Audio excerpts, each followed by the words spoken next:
प्रियात्मन सप्रेम जय जीव आदि मनीश्वर जोगेश्वर परम पूज्य सदगुरुदेव सिमनी जी का वचनामृत से एक बूंद। अध्याय 21 सत्य की महिमा। सत्य प्रतिष्ठायां क्रियाफलाश्रयत्वम्। 36 सत्य की प्रतिष्ठा करने पर अर्थात योग का साधन कर लेने पर योगी जो क्रिया करता है वह फलवती होती है। अर्थात सत्यनिष्ठ योगी की कोई क्रिया या कर्म व्यर्थ या निष्फल नहीं जाता। झूठ का आश्रय लेने वाला मनुष्य कभी सुखी नहीं हो सकता। झूठ का आश्रय लेने वाले का सुख स्थायी नहीं होता। झूठे का आनंद भी झूठा होता है। झूठे की उन्नति सच्ची नहीं होती। एक झूठे का भरोसा करके एशिया दुखी हुआ और दूसरे झूठे का भरोसा करके आज यूरोप और अमेरिका दुखी है। आज सभी देख रहे हैं कि यूरोप की सारी उन्नति ही उसके दुख का कारण हो रही है। उसकी उन्नति ही झगड़े और लड़ाई की जड़ हो रही है। सांसारिक लोग जितनी चीज़ों को मानते हैं वह सब चीज़ें केवल 2 कोटि में बांटी जा सकती हैं। सत्य और असत्य जो हो सब मिलाकर संसार भर के लोग केवल 2 ही पदार्थ मानते हैं। इनमें से एक का नाम है चेतन और दूसरे का नाम है जड़। जड़ तत्व कह देने से संसार के सारे जड़ पदार्थों का बोध हो जाता है। सोना, चांदी, तांबा, पीतल, अन्य वस्त्र और लोहा, लकड़ सब जड़ हैं। इन जड़ तत्वों के विज्ञान का नाम पदार्थ विज्ञान है।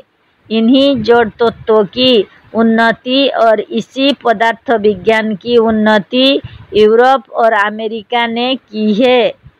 ये जड़ तत्व अपना अस्तित्व अपने भीतर नहीं रखते बल्कि इनकी कल्पना जीवों के भीतर है, चेतन के भीतर है। जीव जानता है कि यह लोहा है, यह चांदी है और यह सोना है। लोहा, चांदी और सोना आदि जड़ तत्व नहीं जानते कि हम लोहा है, चांदी है या सोना है। यह है, हम हैं और तुम हो। इस है के भाव को ही अस्तित्व कहते हैं। अस्ति माने है। इस अस्ति का भाव जिसमें हो उसी का अस्तित्व है। जिसमें अस्तित्व का भाव नहीं है उसमें उसका अस्तित्व नहीं है और जिसमें अस्तित्व का भाव नहीं है वह असत्य है। अस्तित्व को अंग्रेजी में एग्जिस्टेंस कहते हैं। अंग्रेजी के तमाम कोशों डिक्शनरियों में एग्जिस्टेंस का अर्थ लाइफ या बीइंग, जीव या जीवन लिखा हुआ है। अंग्रेजी के एग्जिस्टेंस अर्थात अस्तित्व शब्द का अर्थ ही जीवन या जीव है। बात ठीक भी है। जिसमें जीव नहीं है उसमें उसका अस्तित्व भी नहीं है, क्योंकि निर्जीव पदार्थ यह नहीं जानते कि हम हैं। हम हैं इसका ज्ञान निर्जीव जड़ पदार्थ में नहीं होता। अतः निर्जीव, जड़ और मृत पदार्थों का अस्तित्व नहीं है। जो मर जाता या निर्जीव हो जाता है उसके विषय में लोग कहते हैं कि वह नहीं है। अतः जड़ भी निर्जीव होने से नहीं है। अतः सारा जड़ संसार मिथ्या और असत्य है। भारतवर्ष में यह आध्यात्मिक ज्ञान इतना प्रचलित है कि लोग प्रपंच शब्द को झूठ, असत्य और मिथ्या अर्थ में बोलने लगे। प्रपंच माने है पंच महाभूत। पुराने लोगों ने सारे जड़ संसार को 5 महाभूतों में बांटा था। यह प्रपंच असत्य है, इसीलिए प्रपंच का ही अर्थ असत्य और मायाजाल हो गया। यही कारण है कि संसार को लोग मायाजाल कहकर पुकारते हैं। रामायण में तुलसीदास ने कहा है कि गो गोचर जहाँ लग मन जाई, सो सब माया जानहु भाई। फिर भी संसार का अभाव नहीं है, हमारे संकल्प में ही सही उसका भाव है, पर ईश्वर का तो सर्वथा अभाव है। किसी भी चीज के होने ना होने का ज्ञान केवल 5 इंद्रियों द्वारा और 6ठे मन द्वारा होता है। इंद्रियों का विषय ईश्वर नहीं है, इसे ईश्वर के मानने वाले भी मानते हैं। केवल मन द्वारा वही जाना जाता है जो उसका अपना आप है, अर्थात अपनी आत्मा है। आँख द्वारा रूप को, कान द्वारा शब्द को, नासिका द्वारा गंधों को, जिह्वा द्वारा रस को और त्वचा द्वारा स्पर्श को जानते हैं। एक चीज को हम इंद्रियों द्वारा प्रत्यक्ष ना करने पर भी जानते हैं, वह चीज है आत्मा, जो इंद्रियों का विषय नहीं है। वही केवल आत्मा को अपना मन जानता है, बिना इंद्रियों की सहायता के अपना आप जाना जाता है और कोई नहीं। मजहबी लोग कहते हैं कि ईश्वर रूप, रस, गंध, स्पर्श और शब्द नहीं है, और यदि वह अपनी आत्मा भी नहीं है तो उसका सर्वथा अभाव है। अतः मजहबी ईश्वर तो बंधापुत्र और खरगे की सींग की तरह सर्वथा अभाव मात्र है। जड़ संसार से भी कोई गुना अधिक असत्य है। ईश्वर सर्वथा अभाव मात्र और कल्पना मात्र है। इसी से जिसने जैसा चाहा वैसा उसे मान लिया, वैसी उसकी कल्पना कर ली है। इसे हमने अपनी सत्य सुंदर और स्वतंत्र विचार नाम की पुस्तक में और वेदांत सिद्धांत नाम की पुस्तक में बड़े विस्तार के साथ सिद्ध किया है। इसे वहीं पर देख लेना चाहिए। मतलब यह है कि संसार भर में वही 2 पदार्थ है, एक चेतन अर्थात आत्मा है, और दूसरा है जड़ या जड़ संसार। इसमें दूसरा जड़ संसार तो मिथ्या है। 1 एक चेतन अर्थात आत्मा है, और 2 दूसरा है जड़ या जड़ संसार। इनमें दूसरा जड़ संसार तो मिथ्या है, ईश्वर भी मजहबी लोगों की कल्पना है। अतः इनमें या संसार भर में एक ही पदार्थ सत्य है, जिसका नाम है जीव। जीव ही सत्य है और सब असत्य हैं। इसी सत्य की या इसी जीवात्मा की जो प्रतिष्ठा करता है वही जोगी है और वही धन्य है। इसी जीव ने ही हर प्रकार के ईश्वर और मजहबों की कल्पना की है। हर प्रकार के मजहब, ईश्वर, मंदिर और मस्जिद इसी जीव के बनाए हुए हैं। यह जीव बहुत बड़ी वस्तु है, बहुत बड़ा पदार्थ है। इसी से इस जीव को वेदों में ब्रह्म कहा है। ब्रूहि या ब्रूह धातु से ब्रह्म शब्द बना हुआ है। ब्रह्म माने है बड़ा। इसी आत्मा या जीव को ही वेदों ने ब्रह्म कहा है। यदि इसे जानना हो तो आप हमारा भाष्य किया हुआ सूक्ष्म अथर्ववेद और यजुर्वेद सूक्ष्म देखें। हमारी योजना धीरे धीरे सब वेदों का भी हिंदी भाष्य या टीका कराने की है।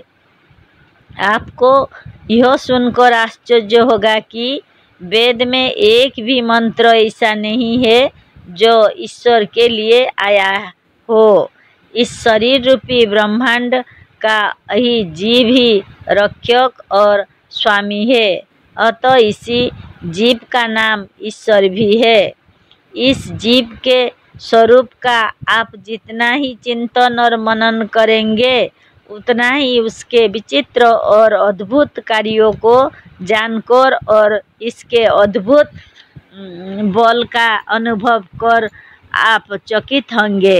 बिना इस अद्भुत सत्य को जाने आप इसकी प्रतिष्ठा भी नहीं कर सकते। अतः इस विचित्र और अद्भुत सत्य को स्वाध्याय, साधन, सत्संग, समाधि और सद्गुरु द्वारा जानने का प्रयत्न कीजिए। इसे जानकर ही इसकी प्रतिष्ठा कर सकेंगे।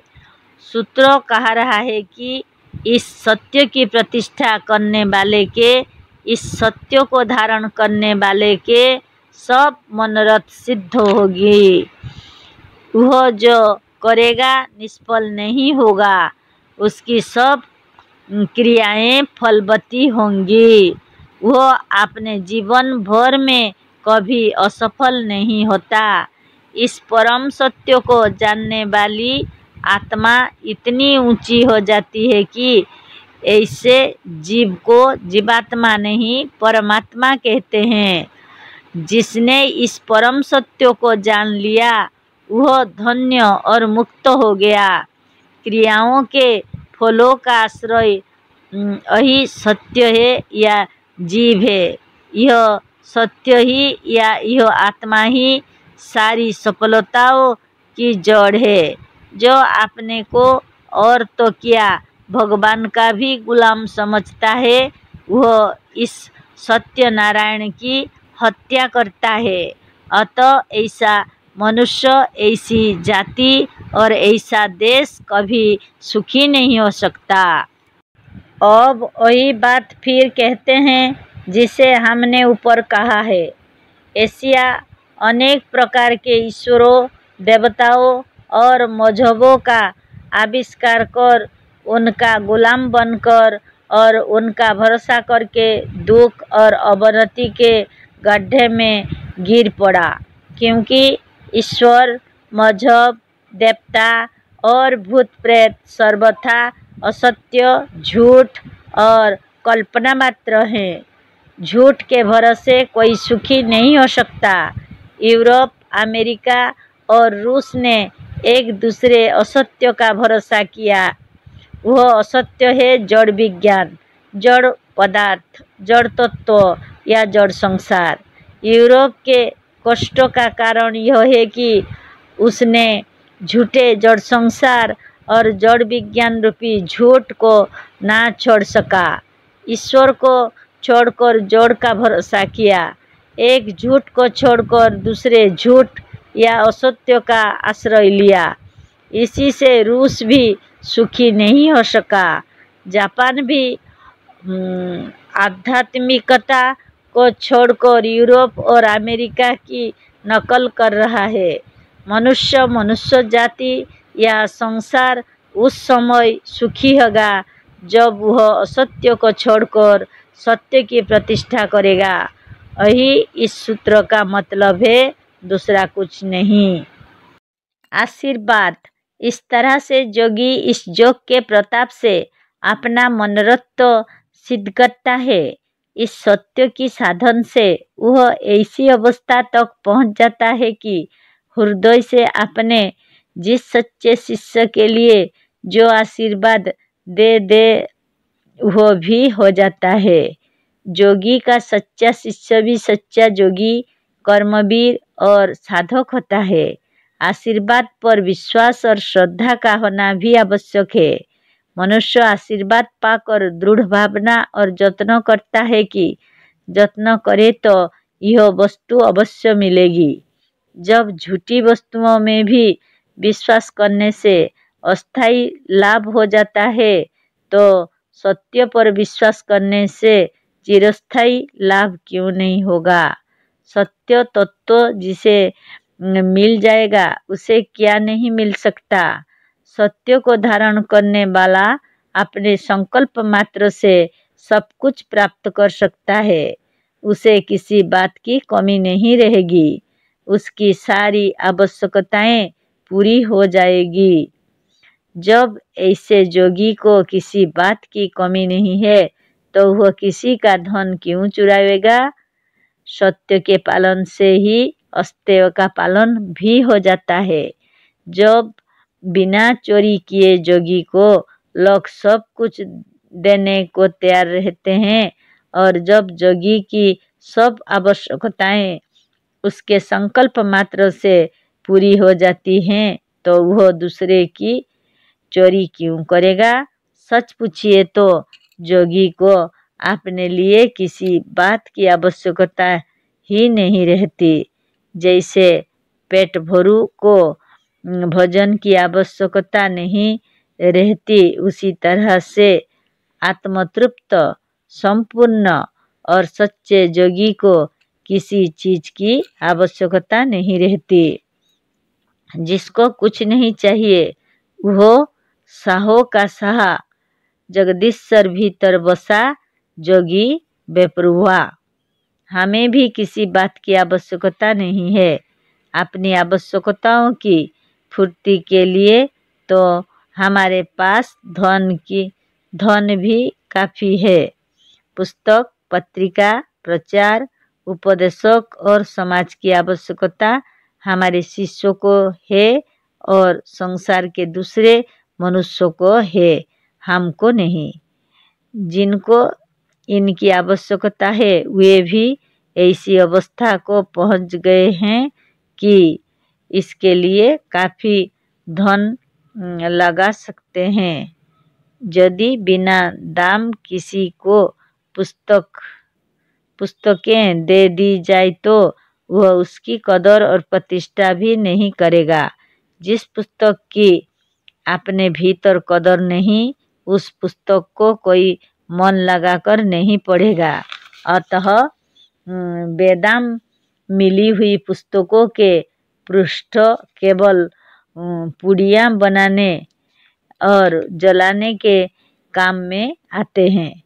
बिना दाम देने से आवश्यक ग्रंथों को वे लोग भी ले लेते हैं जिनको उसकी आवश्यकता नहीं है, और जिनको उस ग्रंथ की आवश्यकता है उन तक पहुँचने के पहले ही वह मुफ्त बांटने में समाप्त हो जाते हैं। प्रचार भी जिनके लिए हो उनका खर्च होना चाहिए। मुफ्त के किसी पदार्थों की कदर नहीं होती। सत्य विचारों के प्रचार से जब हम लोगों के समान बहुत से लोग स्वतंत्र और निष्पक्ष विचार के हो जाएंगे, तो हम सब लोगों को बड़ा आनंद आएगा। इसीलिए हम अपना समय, शरीर, धन तीनों लगाकर इस सत्य के प्रचार में तन मन धन से लग गए हैं। अतः हमारे शिष्यों को भी चाहिए कि इस सत्य के प्रचार में लग जाए। सत्य और अस्तेय के पालन से आप जिस काम के लिए जितना धन चाहेंगे वह आपको मिल जाएगा। जो चाहो सच्चे हृदय से चाहो, जो वादा करो सच्चे हृदय से करो। किसी दूसरे का धन चोरी और बेईमानी का धन कभी ना चाहो। अपने भीतरी सत्य आत्मा में कह दो, वह सब कुछ देगा। इसी से अगले सूत्र में कहा है कि अस्तेय प्रतिष्ठायां सर्वरत्नो उपस्थानम 37। अस्तेय की प्रतिष्ठा करने से या अस्तेय के पालन से योगी को सब प्रकार के धन या रत्न मिल जाएंगे। दूसरों का धन बिना मेहनत के, बिना उसका कोई उपकार किए किसी तरह से उसे ठग कर ले लेना, बिना उसके जाने या केवल बात बनाकर अपने से अन्य किसी दूसरे का धन ले लेना या छीन लेना श्रेय है। आज कल बड़े बड़े राष्ट्र भी दूसरे राष्ट्र का धन हरण करने में नहीं हिचकते। यही कारण है कि सब दुखी हैं। बिना मेहनत के, बिना किसी का कोई उपकार किए किसी से भीख मांगकर या जबरदस्ती कुछ ले लेना भी श्रेय है। ईश्वर जिसे मनुष्य सर्वशक्तिमान और पुण्य समझता है, उसका उपकार मनुष्य क्या करेगा। अतः ईश्वर से मनुष्य जो कुछ मांगता है वह भीख मांगता है। एक पैसे का अक्षत, फूल, पान चढ़ाकर जो ईश्वर से सैकड़ों, हजारों और लाखों की चीज मांगते हैं, वे भक्त नहीं हैं, ईश्वर के प्रेमी नहीं है, किंतु ईश्वर के साथ ब्लैक मार्केटिंग करने वाले हैं। ईश्वर को भी ठगने वाले एक बहुत बड़े ठग हैं। और यदि ईश्वर से कुछ लेना ही नहीं है तो उसकी गुलामी करके अपनी आत्मा को नीच बनाना और भी बेकार है। किसी भी दूसरे का धन बिना उसकी मर्जी के ले लेना, अपहरण कर लेना श्रेय है, चोरी है। दूसरे के नाम से बिना उसके कहे मांगना भी चोरी है। लोग ईश्वर और खुदा के नाम से मांगकर खुद खा जाते हैं। यह कितना बड़ा अपराध है। इस अपराध को भक्त ही अधिक करते हैं।